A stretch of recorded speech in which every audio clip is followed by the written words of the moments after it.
Hello and welcome to our complimentary webinar, which is brought to you today in partnership with NICE, Auscontact's national gold sponsor, and it's entitled Enabling an Agile Workforce.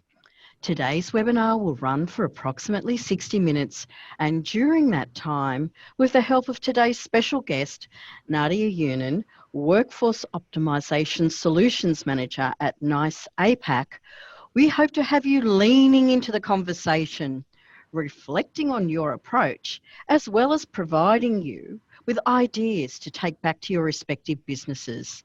And to round off the hour, we'll be having a Q&A at the end of the webinar. I'm Fiona Keough, CEO of Auscontact and your moderator for today. While we're waiting for everyone to join us, let's use the time to quickly run through some housekeeping. Remember to interact with us today to maximise the benefit, and as you know, there's no need to take too many notes now because we'll be providing you with the recording of the webinar. To interact with us, please use the Q&A button on the control panel. You can ask questions or make comments for Nadia or myself from time to time. Remember, we will be having a full Q&A session at the end of the webinar, so please type your questions as we go along so you don't forget to ask them. If you're listening through headphones or speakers and experience any issues with your internet connection, please note that on the control panel, you can click to raise hand and the Auscontact team will rush to your aid, or you can revert to your confirmation email with the link to the webinar, and all the relevant phone numbers and access codes will be available there for you.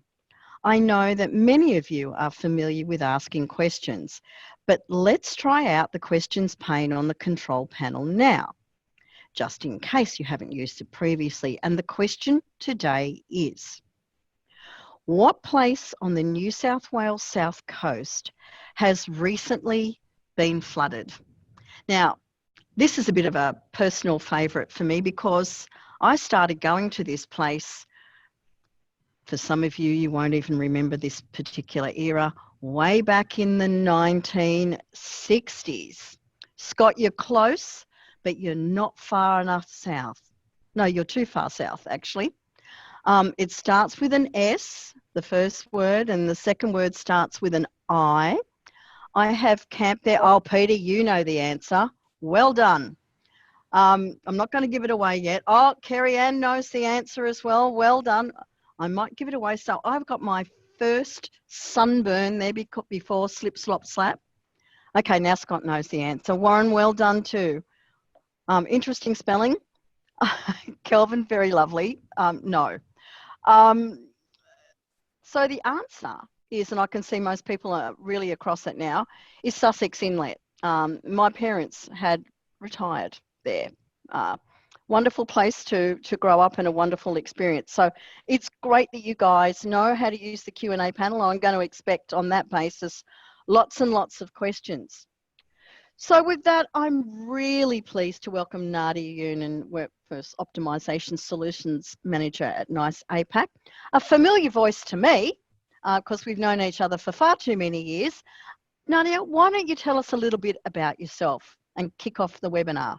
Yeah, so thanks, Fiona, and thanks everyone for joining today. We're going to spend some time talking about how to enable an agile workforce. A little bit about my journey in contact centres. So I actually started out looking after a stable of horses. And I was a groom professionally for a while. And then I decided this is too much work. I want a job where I can sit down. So I got a job with Vodafone as a contact centre agent. I was one of the second intakes of agents in Vodafone when they started back in like 1990 something. And I got into contact centres and I have never gone back out. So I was an agent for quite a few years and then put my hand up to be a queue pilot at Virgin Mobile and monitored the queues there and had to learn even what AHT even meant and things like that. And then got into workforce planning at a few different organisations, most notably American Express. Then went to work for NICE, then went to work for another WFM vendor and another WFM vendor, and now I'm back where I started from back at NICE, again, at a different role. So my role at NICE is Solutions Manager. It's quite a mouthful, and it's an interesting role. So it's my job for Asia Pacific to, of course, sell WFM, but also to look at our customers, how they're using WFM, some of the trends that we see emerging with the product. I work very closely with the product management team who are based out of Dallas, Texas, about the vision they have for workforce management as a product and the strategy and the different themes we bring into our product set. So it's a unique role. I get to speak to a lot of different customers doing a lot of interesting and exciting things. You all keep me, if there's any of my customers on the phone, you keep me very busy and challenged. So I really appreciate the time to speak to you today. We're going to go through this presentation. A lot of it's just my ideas and things that I've seen in the marketplace over what's been a very challenging few months. And as Fiona mentioned, there's a mechanism to ask questions at the end. So I'm going to just put my own head on, go away so I don't distract myself any further. And I will move through this presentation. Okay, so no matter who I'm talking to, when I run, if you're going to sit in on one of my presentations, I've come to speak to your organization about workforce management, I always start with this slide. And it's really to help you contextualize where workforce management sits as a product and also as a process and as a practice within your organization. And the theme of today is really about agility. How can we quickly respond in very challenging times? And so this is going to come into play.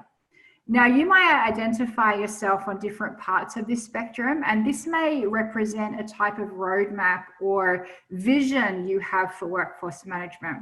And I'm not going to read out every point on this slide, but I will pick out a few key words. So if we look at operating, if you're sitting in an operating space in your practice, basically, whoops, I have large hands and they just, basically you are getting things done, but it's in a manual sort of way. It's transactional. It's probably not a lot of planning really going on here. You probably find that you're typically putting out fires. A lot of the time you're reacting to things as they happen. And not so much of the self-service function. Perhaps you interact with operations via phone calls, via emails, via walk-ups.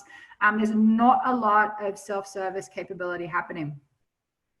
Contrast that up with perhaps like the performing bucket. You may have some blended of media. You may have some self-service, but not really utilized to the place that it could be. And there's some automation going on in your WFM world, but it's largely manual process. And then we come up to leading, right?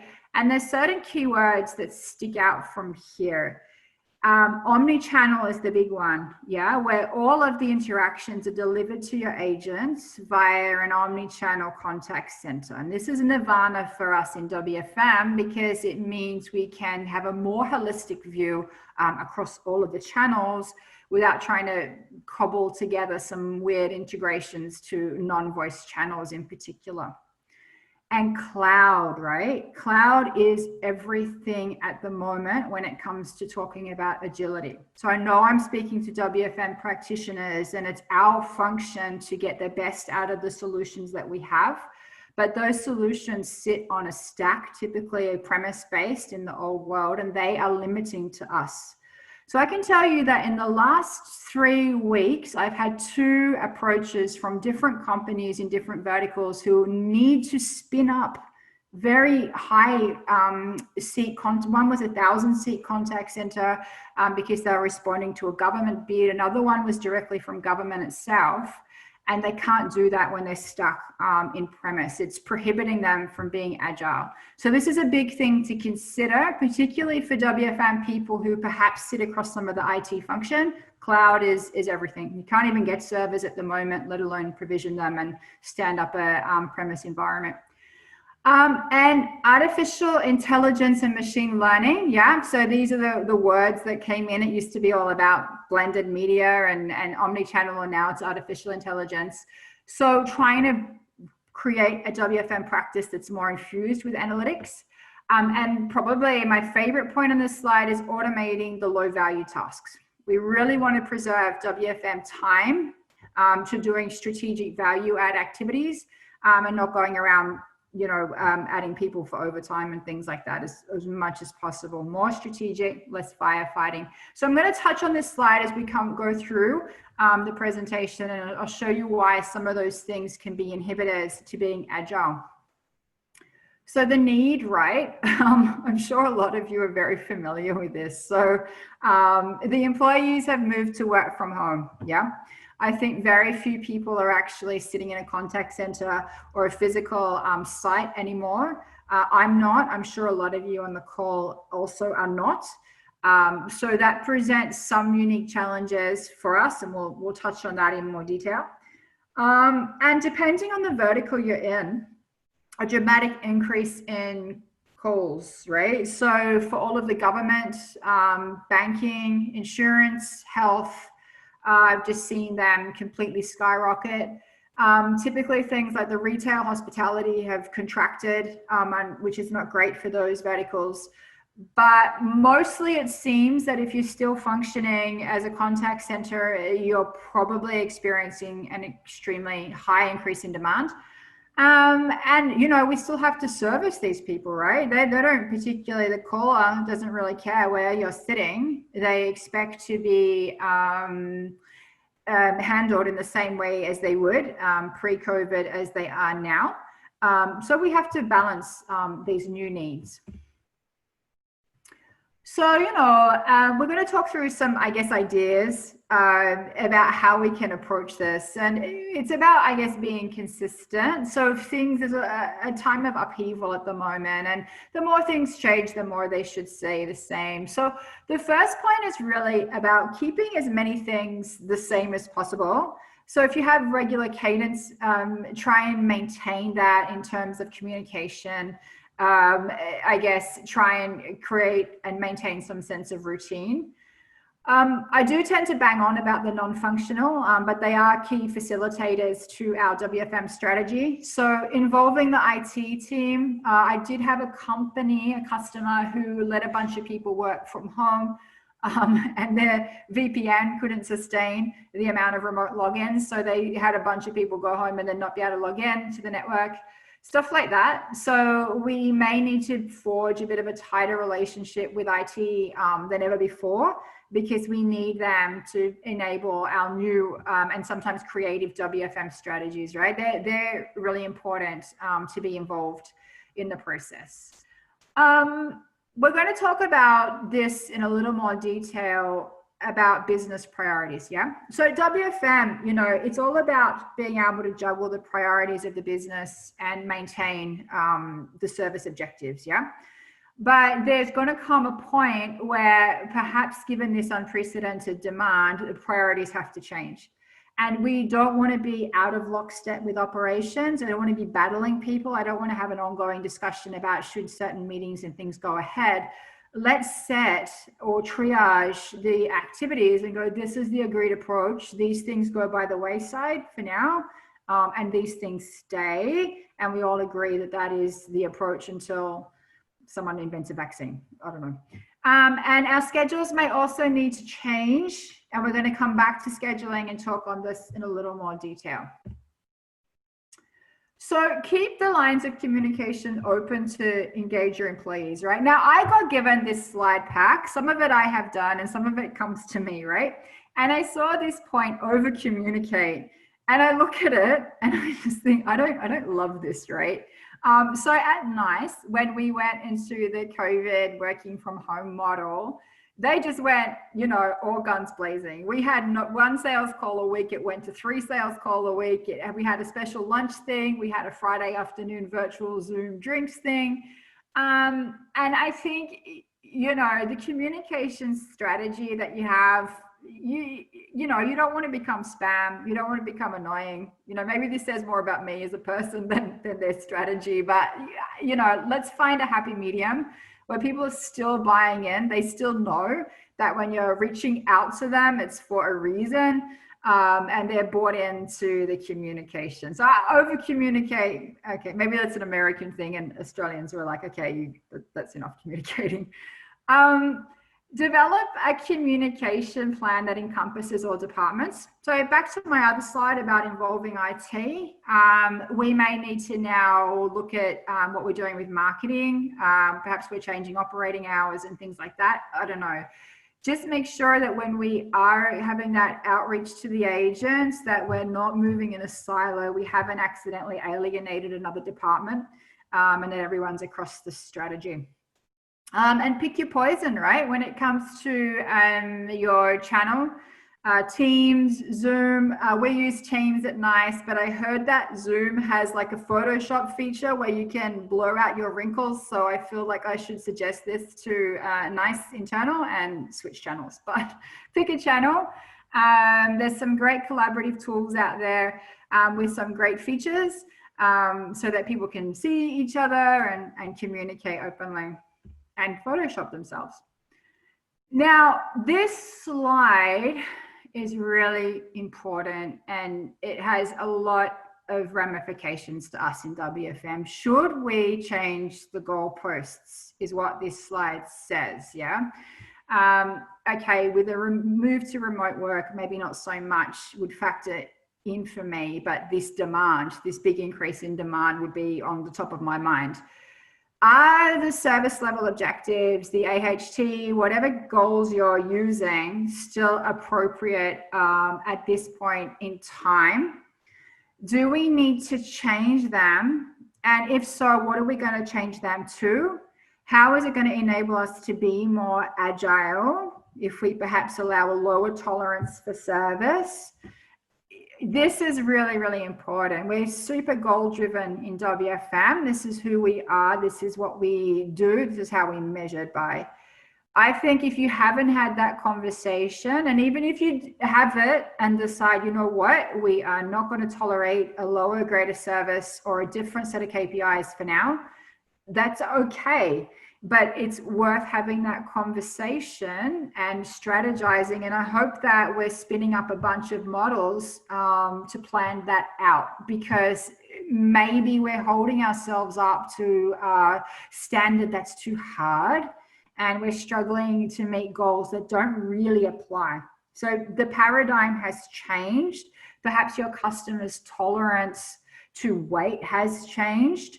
And maybe we need to retest that. And that's typically something that makes WFM people go, oh, you know, we're going to change the bedrock of what we do. But I encourage you to have that conversation and see what you can investigate and what you can wring out of that. Okay, this is very important. Adherence. And now I said I didn't write all of this slide. Measure adherence more closely. I don't love this. You know, working from home, I would love to think that people are adults and they behave in the same way, whether they're remotely working or no. I myself, I'm actually probably work way more now that I'm at home. I guess I just call it out as if we put a different spin on it, perhaps we need to measure adherence more closely because people are working from home and they're struggling with a slow network or they're struggling with access to systems and tools. And this is preventing them from adhering to the schedule. So, you know, I something to keep an eye on. I don't feel we should be, you know, really peering over people's backs, but yeah, it's something to keep on the radar, I guess. Attrition, you're probably not experiencing attrition in the old sort of notion where I found a better job and I'm going to go there. If attrition is happening in your vertical or your contact center, it may be because of the contraction in the business and there may be forced redundancies or reduction in hours even. But on the flip side, it does mean that there's a bunch of people, highly skilled people out there who are looking for work, who can start quickly. I think I saw in the news something like a bunch of Qantas staff were absorbed by Woolworths. So there are people now switching between roles in a way that we've never had before. So this could enable you to spin up on your strategies a lot faster as untapping new pools of resource that are recently displaced. I have a bank in Melbourne, I know, who onboarding can take them like, almost 2 or 3 months to fill a full intake. So for them, they now have a market that's a little more flooded with people. That word, shrinkage. It's not uncommon to see increases initially. This could flow on from things like if you are taking on more people to help with that demand, perhaps there's more buddying, coaching, training, things like that. Perhaps you're rolling out new cross-skilling strategies, and I hope that some of you are looking at that, because I love this as a way to smooth out occupancy and to, I guess, often there's some quicker wins with cross-skilling there, either on different channels or just different skill groups. So sometimes that can lead to a little more shrinkage as people need more support. We need to expect that perhaps things are going to change in that regard. But this first one is really important, more so than any of the others, I think, on the slide. This is interesting, right? So by now, I was thinking about this slide, right? So this pandemic has been hurting us really, I think, since February, and we're in July. So by now, your core patterns historically should be reflective, I guess, of the new way of the world. This is probably more challenging to you back in February and March, when your historical data may not have been showing those patterns or volumes in there. Forecasting is a tough one, I guess. How can you forecast for something that continuously changes? I think this is where having that agile approach needs to come into things. You need to be super confident with your forecasting capabilities in your WFM tool, particularly around the what if and the strategic stuff, and be ready to spin up lots of different scenarios so you can respond in an agile way. Now, this one at the bottom, super sonically important, right? So at the start, I had that model, maturity model, and I said that people in the operating space often they don't have an omni-channel strategy. They're not consuming data from the different channels in WFM. So maybe you forecast for voice, but guess what? You have staff who actually handle emails and chats. And if we're in a situation where you are experiencing high demand, right, guess what happens when the phone queues are long? People start emailing, yeah? Then they start chatting or messaging, and they just switch from one channel to another. So the demand now is spread over different sources. So if we're talking about being agile and responding and forecasting, if there's other channels in the mix, make sure that you are cognizant of them and do something to account for them in some way, because that could otherwise really bite you hard. So reforecasting often, and hopefully your patterns of historical data are settling a little bit by now, and you're kind of getting into some sort of rhythm with the new world. So I said to be consistent. Now I'm saying expect the unexpected, right? I don't know, it's tough, I get it. But extreme changes to schedules will happen. We're going to pick on schedules in a bit more detail as I move through. This may or may not apply to you, so I'm going to come back to that. The middle point, adopt a mindset of flexibility. And I was, practicing for this session, and I thought, even as people, I think we've been forced to adapt that approach. And it's been harder, I think, for some businesses than others. And I'll pick on government in particular. Government is used to, there's committees for the committees, and it takes them a long time. And agility and flexibility, are not necessarily words that would spring to mind when you think of some of the governments and councils and things out there.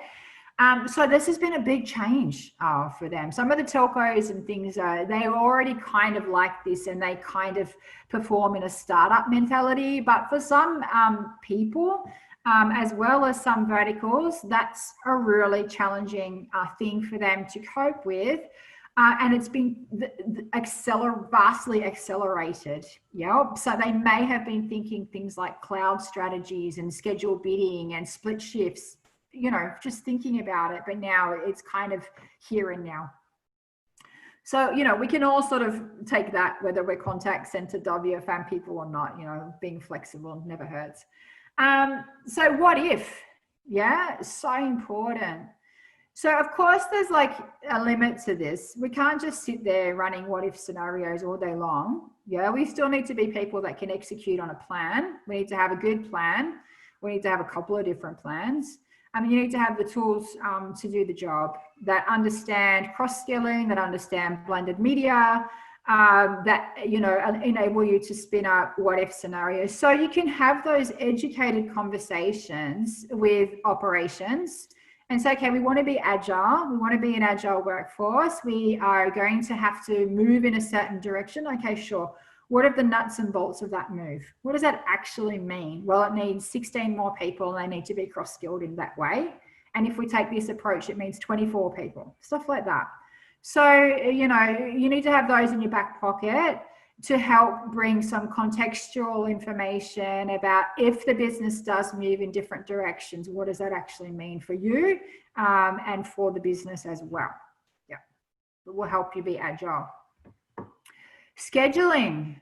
Now, scheduling's interesting, right? So I have a whole host of different countries in my remit. So I've seen a lot of different approaches with scheduling. So I was thinking about Australia. I can't necessarily in Australia just say, okay, you're going to get 3 blocks of 3 hours spread across a 12-hour period, because we're still bound by EBAs and the working agreements and things with our agents, yeah? But we do have the situation where more of them are working from home. So a couple of things came to mind. Like if we remove the commute from the agent experience of working with us that day, you may find that people who previously objected or didn't like, or, you know, we had a low uptake rate of shifts that finished after 7 p.m, for example, people are now a little more amenable to that. So we can perhaps drive some agility and flexibility into the scheduling approach by renegotiating or opening up those discussions with the agents. Even if they're stuck on the 8-hour shift, what can we do with the start and stop time? So that's something. If you do have some flexible part-timers in your mix, perhaps we can start looking at things like split shifts and almost going towards that gig economy approach where we're doing smaller buckets of time and scheduling on demand. And availability points, so I'm just going to, this is a nice thing where we can do like gamification of the schedules, where you work so many so-called undesirable shifts and you gain points and you can then choose your own schedule. But it's about sort of a preference-based scheduling mentality. So I think the scheduling, you know, we do still have parameters that we are bound by, but definitely go back and look, I think, and renegotiate with the agents and your staff as to what other flexibility can we embed into our schedules. And perhaps there's some ways we can increase, I guess, that flexibility and effectiveness in our scheduling pool without actually breaking any ABA or contractual award arrangements. Yeah, so it could be shorter shifts, again, may or may not be possible in your organization. Validating the process for adds, moves and changes. This is really about driving self-service. Again, back to my earlier slide, right, about performing and leading. When our time is spent doing things like these moves, adds and changes, these don't contribute to driving an agile workforce. Yeah, I'm stuck moving someone's shift and moving their break and all that stuff. So we really need to have a robust self-service capability. Now, I love self-service. Yeah, if it meets the business rules, knock yourself out. Trade all the shifts and change all the shifts that you want, because I know I have set up proper business rules that are going to drive the right outcome. I know that I'm not going to let you put 10 hours of overtime on your own schedule, for example, because I've set up my WFM system properly. But it frees me up. If you actually worked out how much time you spend doing those sorts of tasks, if you're not using self-service, you'll be quickly alarmed. And regular touch points with supervisors and peers. We spoke about prioritizing tasks. I am also a big believer that some of these things really do need to happen. Things like team meetings and one-on-ones. Perhaps we shorten the duration, perhaps the frequency is a little different, but I would argue against ever scrapping those sorts of things completely, unless like the world is burning down or something, because we're all about people. And if they are working from home, they may not be getting the interaction, or they wouldn't be getting the interaction they normally do. So it's just important to keep in touch with them. Intraday forecasting, turning on a dime, enabling us to be agile. Yep. So we come up with these plans in WFM. That's what we do. We're good at it. But things happen, you know, and depending on, even if you look at if you think about today's news cycle, right? I think it popped up on my feed about an hour ago that Queensland has shut the border, or is about to shut the border at 1 a.m. to Sydney, which I'm not taking personally, by the way, but it's kind of, but you know, we've been shut out. Stuff like that can happen. Now, if you're in different types of verticals, or that could really be something that you just had no notion was going to come. You can't plan for it, but it's happening and it's coming, and it's suddenly driving a lot of calls into or interactions into your contact center. So you need to be able to quickly respond in an agile way. What does that actually mean to my business? Is the trend going to continue?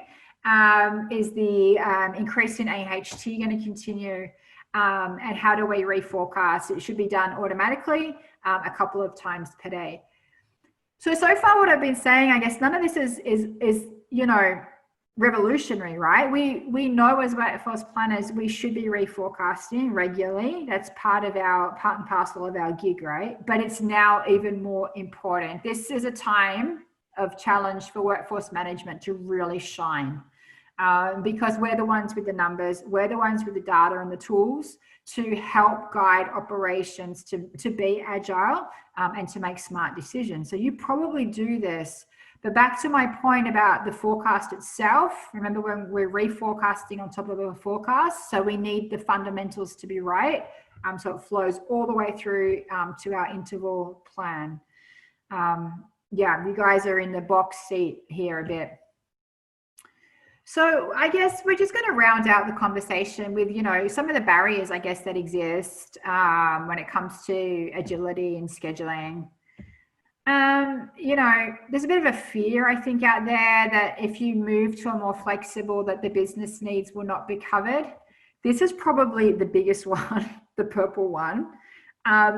There's a fear that if you open up your schedules to more flexibility, that what this box is saying is that it's going to be a pain in the butt, is because somebody out there is going to start complaining that Sarah gets more 7 a.m. shifts than I get, or she gets more weekends than I get. And there's a little bit of loosening there where you're letting the WFM system govern the assignment. So that can be a big one. And I think the last one is just saying that we do have organizations that are just fixed, very fixed on fixed scheduling. I had a customer in Thailand recently who nearly broke their WFM system because they set up very, very fixed schedules for hundreds of agents and then try to apply a fairness rule on top of that. You know, you can't kind of have it both ways. So they're just stuck on that approach. Very, very stuck on it, but kind of the other two boxes drive in, right? People are just a little bit scared of what's actually going to happen. So, you know, this is just about some of the approaches that you could adopt. This comes from work-life balance, but it's an important topic, as now more than ever, that line is blurred, right? I myself, I have no operating hours. I just keep going until I stop. The contact center is probably a little more structured, but that line is blurred. And so we want to see what we can do and help people a little bit more than preferences. So this slide is a bit depressing. 1/3 of employees are what Gallup would call engaged at work. 16% are actively disengaged. And the majority of the US workforce is not engaged. They don't really like or dislike their job, they're just there. So that is a little bit sad to me, but we're kind of stuck with this right now. So it's not a good time to go shopping for a new job. I think we can all collectively agree on that, whether it's the United States where this data has come from or America. Not a good time to go, you know what, I'm going to look for something better. Chances are, losing my voice, chances are we are with a workforce who knows there's really no other place for them to go. That's the reality of a percentage of our workforce. So how do we sort of engage with those people? They're not going to go anywhere, but they may not really like being there, but we have them. Okay, that's kind of what we're dealing with at the moment. Okay, so that's saying that they represent opportunity. So this is us, right? And I've put this in, this came from a work-life balance PowerPoint, but these flexible work arrangements and the working from home opportunities have kind of been forced on us a little bit by the COVID situation. And so that's why I've incorporated it into this deck. We still have the ability to make people's lives better. As I said, I've come from being an agent. I was an agent for, I don't know, 4 or 5 years. So I've had my time on the phones. And I know what it's like to ask questions of workforce management and you don't understand why things are being declined, or, you know, have a shift pattern that you just hate, right? I have lived through that. And I personally don't think workforce management needs to be like that. I think if we can consider ways to make the working life better, as well as being agile and doing all the other things on all the other slides, then, you know, that's the beauty of our role, and we can play a major part in people's decision to leave or to take a job. Okay. So, you know, and the bottom point is we all get this, right? The more happy that people are in their working life is more likely to have a successful and engaging interaction. So preferences only go so far in providing work-life balance. So if you can incorporate preference-based scheduling, I think, into your approach, this is something that you should do, and give employees the opportunity to have some say in their scheduling output. So I won't spend too much time on each bucket, but, you know, they all holistically drive the outcome that we want. Having, you know, the right forecast, a really smart scheduling engine, different ways to allocate shifts to people, different visibility options. And we're going to speak to that and how that enables people to be more agile and flexible. And the way we communicate with agents is really important as well. A little bit of my speak now. I'll try and skip over it. So this is talking about leveraging machine learning to model and create the most efficient schedule. So this is really about understanding, to a very granular level, your availability of employees, multi-skill efficiency factors, being able to understand and create very large library of weekly rules, and incorporating time off into the scheduling approach. So who benefits from using availability when building schedules? Basically everyone is what this is saying. So we have the ability, I guess, to really start looking at different arrangements, particularly for part-timers and anybody flexible. And I guess trying to consider ways that are creative to give employees a greater sense of control and buy-in to the scheduling process. So we're going to talk about, there was a slide for each bucket, and I've picked it out and just taken this blue one here.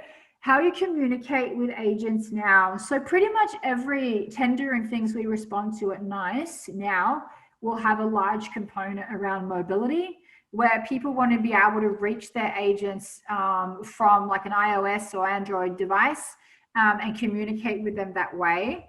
So, you know, they are used to being able to see the schedule on a web portal, for example, but now they want to take that to another level and really be able, I guess, to have that WFM in your pocket, so to speak, where people can be anywhere and still be getting notifications and the ability to self-serve wherever they are. And this includes for schedule changes, trades, time off, etc. So this is really just some of the key screen grabs, I guess, of the type of capability that we see to help enable agility, right? So that agents can use the mobile device to do things like self-serve, intelligent shift swaps. So today's a slow day. I'm going to take 2 hours off on Tuesday and make it up on a Friday. Stuff like that can all be fully automated. absenteeism requests. We really give agents the ability to nominate how they want to be communicated with, on what channels, at what times, about what shift opportunities. So what the last few slides are really about is bringing agents into the WFM conversation, letting them self-serve. We spoke about self-service, what this does to us in WFM. It frees us from these tasks. Yeah, they can nominate and self-serve and do all this themselves while I'm spinning up my what-if models and getting a plan together that I can work with operations on to execute. This really drives employee engagement from their perspective, but for us as WFM practitioners, it really comes down to saving us time, okay? And again, helping us all be more agile. You may not know this, yeah, and I'm just going to speak very briefly on this before I conclude and we go to questions. This slides, we spoke about automation and about customers being in the leading space, have a high degree of automation. These screen grabs are all about a product that we offer, and I'm sure there's others out there, where the intraday process is fully automatic. So there are capabilities in the marketplace where you can it will analyze the net staffing based on your forecast and proactively offer agents shift opportunities. Do you want to work extra hours? Do you want to go home early? So the notion of running around trying to fill gaps and put out fires by the WFM team, we can completely outsource all of that to technology and let employees self-serve and the business optimize itself throughout the day. And now this may sound like concept car sort of stuff, right? But we actually have customers who are doing this today, who have automated all of their intraday management based on business defined rules. And so the WFM team can do more of the forecasting and planning rather than saying, hey, Sarah, do you want overtime today? That can be done away with. So these are just some concepts to think about where technology is headed, how it's enabling businesses to be agile. And some of the possible things that are out there. WFM is changing, and it doesn't necessarily need to look anything like it used to. We have a lot more tools at our disposal to help us spend time on those value add tasks. And this is, I've tried to keep nice out of it too much. I'm not here to sell anybody anything today. But if you want to speak further to me about how we can help, we do have a bunch of services that we can offer. The funny thing that I'm seeing about this situation is that quite often businesses have the tools. So if you want to change scheduling methodologies, you don't need a new WFM. Probably the WFM you have today is quite capable, whoever it is, right? But you may not know how to schedule in that way. You may not have done it before. You might need some training or consulting and things like that of just how to drive the WFM in a new way that you've driven it before. So, I am on LinkedIn. You are welcome to connect with me and send any messages if you want to talk further about any of these things. But otherwise, I think I am at the end of my presentation. I'm almost out of voice. You can hear I'm not so well trained on presentations at the moment. The voice is running out. So I think I will conclude there. And would it be back to Fiona for the prize? Indeed. Thanks, Nadia. You are making my heart sing, talking about workforce management and workforce optimization. And I would like to confirm that you are indeed correct. Sydney metropolitan area has been declared a hotspot in Queensland.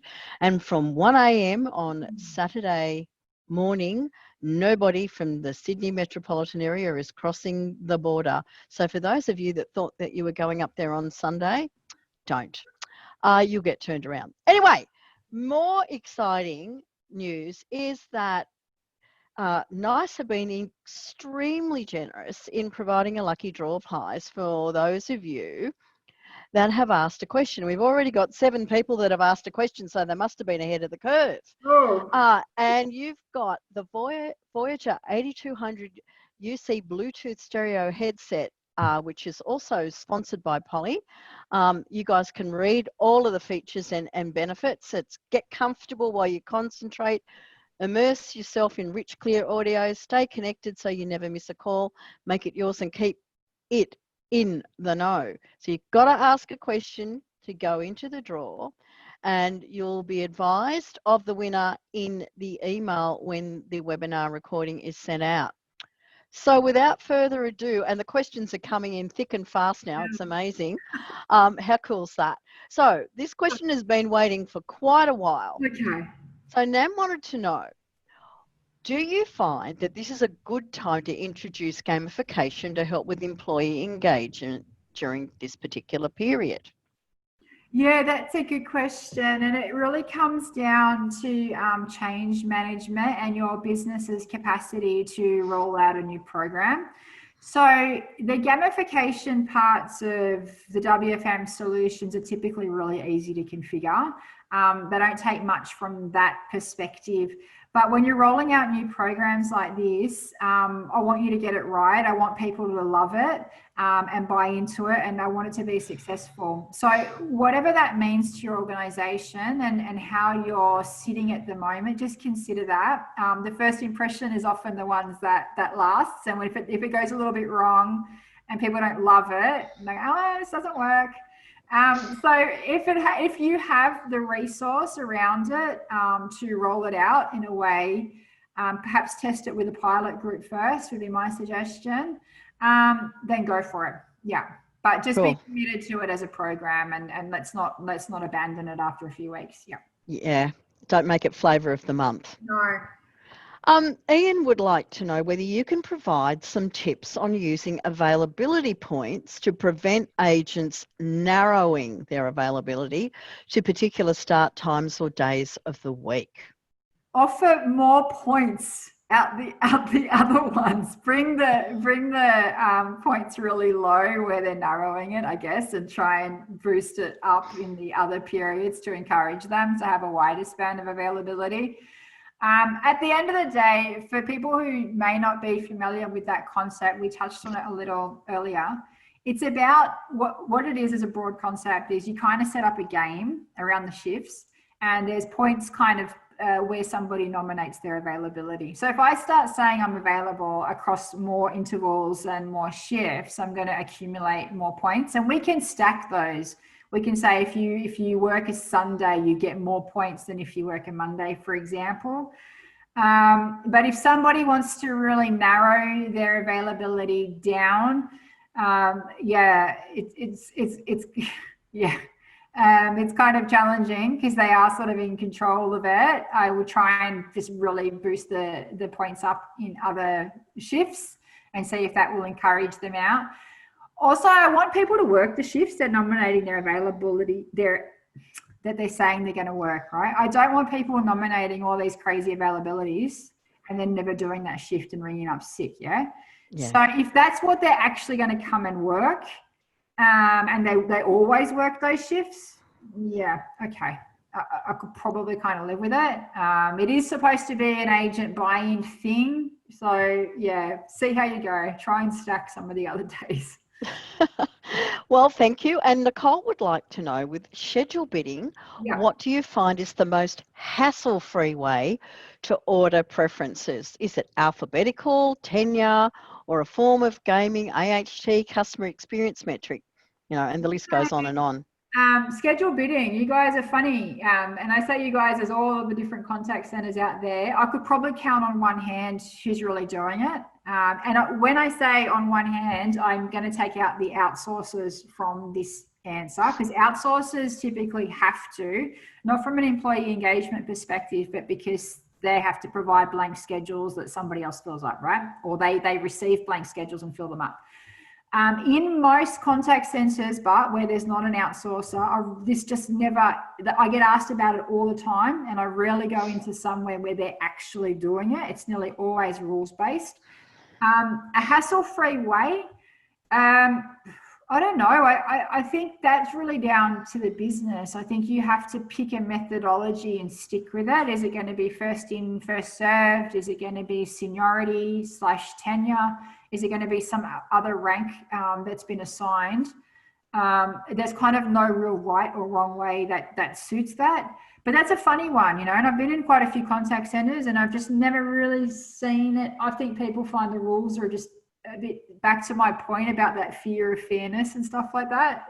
Yeah, I don't know if that's a great answer, sorry, but I think find one way of ranking and stick with it, and that's the approach. Yeah. And I guess alignment with culture is going to be one of the key features around that as well. Yeah, that's a good point, because seniority used to be the thing and then that's really dropped away. That notion that, you know, you've been here longer than me, so you should get your shift is kind of dropped. So that culture is a good one to consider as well. Yeah. Yeah. So Norton's got a question. Yes. Regarding availability, would it be potentially more advantageous to redefine it instead of re-angling to inquire agent unavailability?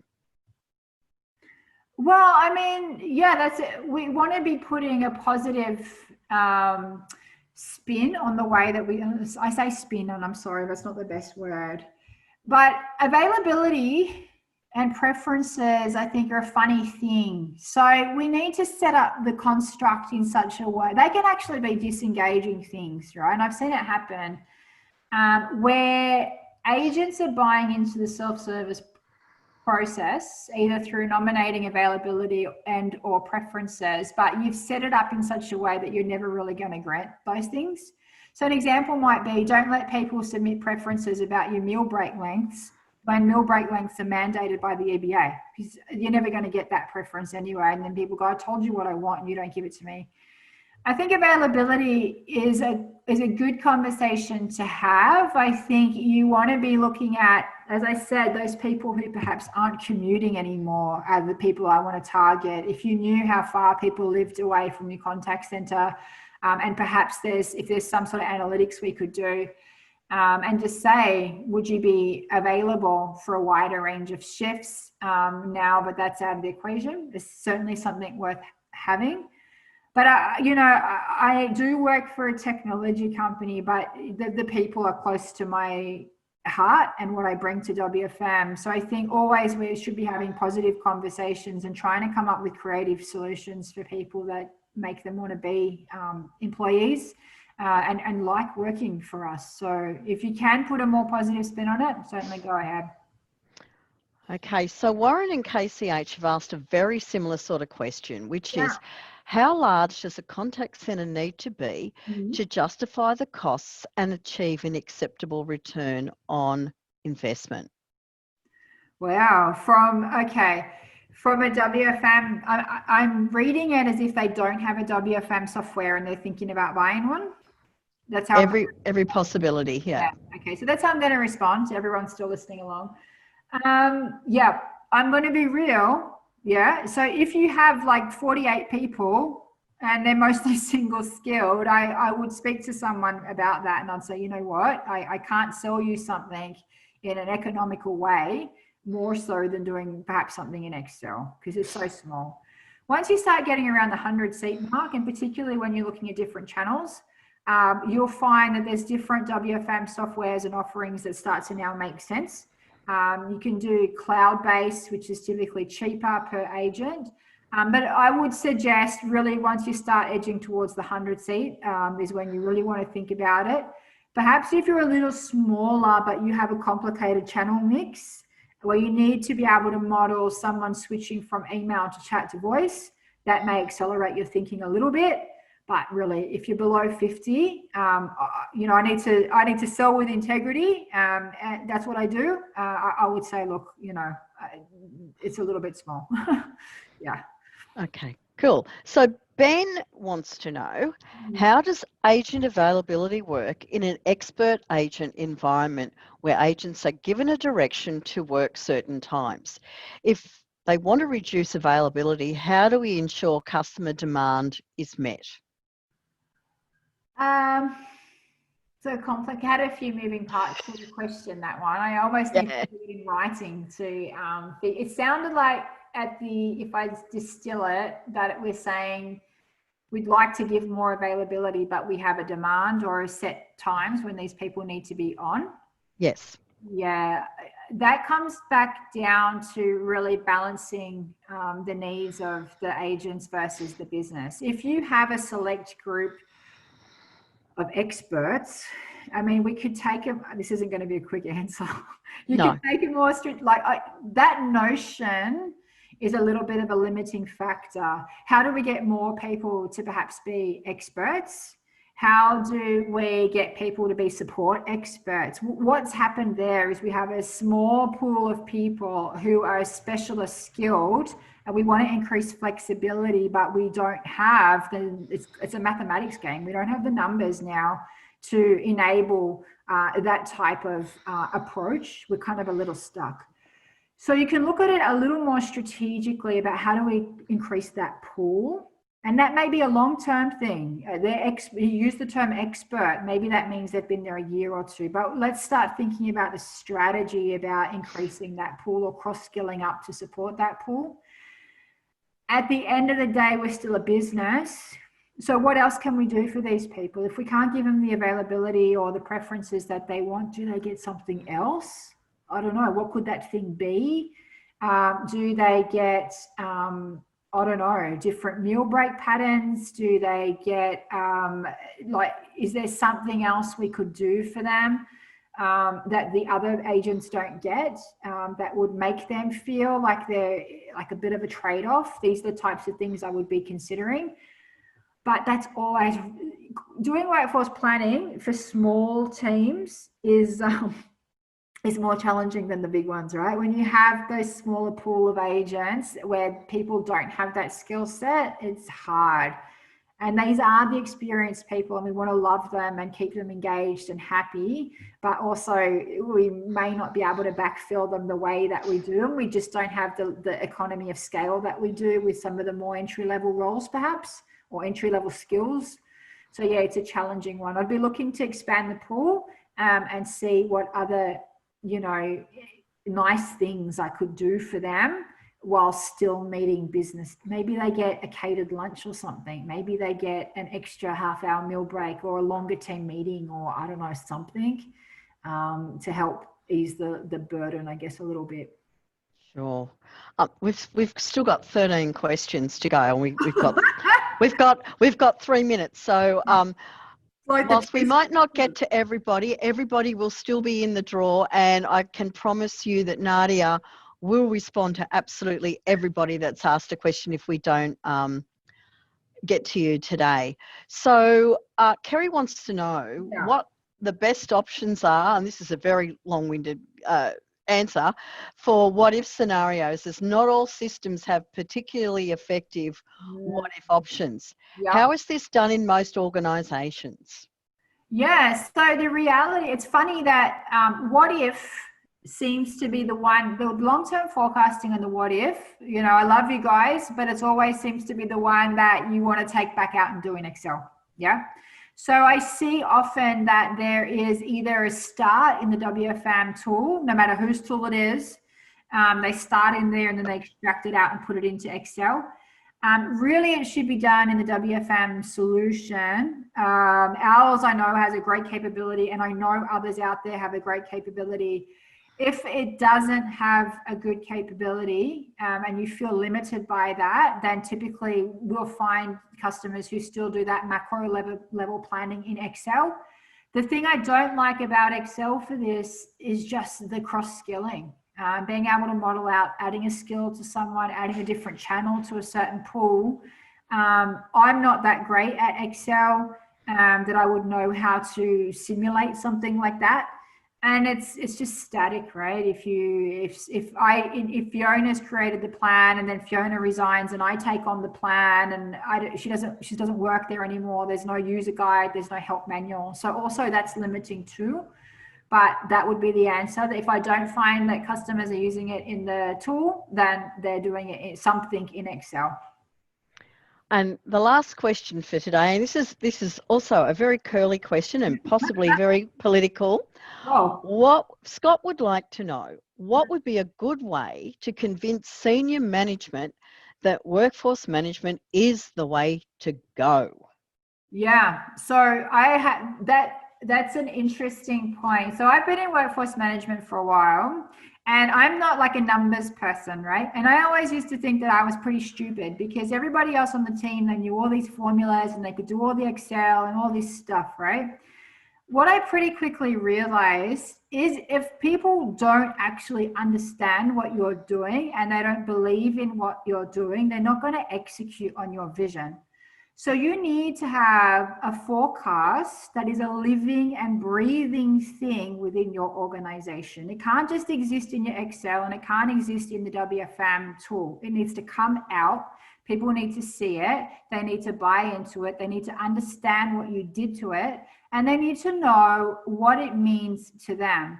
So you need to have a way, I guess, of almost selling the WFM message. And we are not, and being able to elevate yourself, I guess, to being a trusted advisor position. And so they don't want to make a move without you. That's where we need to get to. And it's not easy. It will take time. But doing things in a silo, like, and by silo, I mean WFM people doing WFM things in a WFM tool, is not enough, I guess, to come up to that position. It needs to be that operations come to us and say, we want to do this, we want to do that. Can you model it out for me? What's it going to look like? And we go, yeah, sure. Also, regular meetings with them about what you're doing, why you've made decisions that you've made is really, really, really important. This is a hard question for me because I feel very passionately about this and I hope it's come through. I hear that a lot or I see that a lot where WFM people don't invest in training. They've stopped investing in technology. They see us as time and attendance record keepers. They see us as break movers and overtime adders and things like that. And sometimes that's partially on us and partially it's on the business as well. But you got to get your message out there. And it's really important that everyone knows what you're doing, why you're doing, and that you're accurate with your messaging. And so that they come to us instead of just going, oh yeah, they're those people who add people's annual leave. Go and ask them. I had a customer once where they had such a bad image problem. I said, what is it you think people think you do? What is, and oh, we do the breaks. And I'm like, that's heartbreaking to me. Really sad. So, think about the image that you have within your business. Think about the way you communicate with them. And, decide we're going to take this to another level. We're more than that. We're important, but it all starts with that forecast. Yeah. Get that right and then get your message out there. Involve other people in your process is my short answer. Thanks, Nadia. And look, we're past the hour. So I would say to Nikki, Damien, Belinda, Roy, Alex, KCH, Christopher, Tony, and Lloyd, Nadia, we'll come back to you in answering your questions. Sorry we couldn't get to them today, but thank you for participating. And thank you, Nadia, for your generosity and your expertise. No problem. And to NICE, our National Gold sponsor, for just making this happen. We're so grateful. Thank you. Any parting words, Nadia? Well, I will just add, you can tell I could speak about this all day, but I am on leave for the next week. So if you do submit a question, and it does take me a little over a week to get back, just know that I'm on holidays. But I'm always happy to chat. I really believe in this as a practice. It's been my whole career. I love hearing your questions. So if I don't get to them in the next week, I will respond to them. Thank you very much. Thanks, everyone, and thanks for participating today. Looking forward to see who wins the Lucky Draw prize.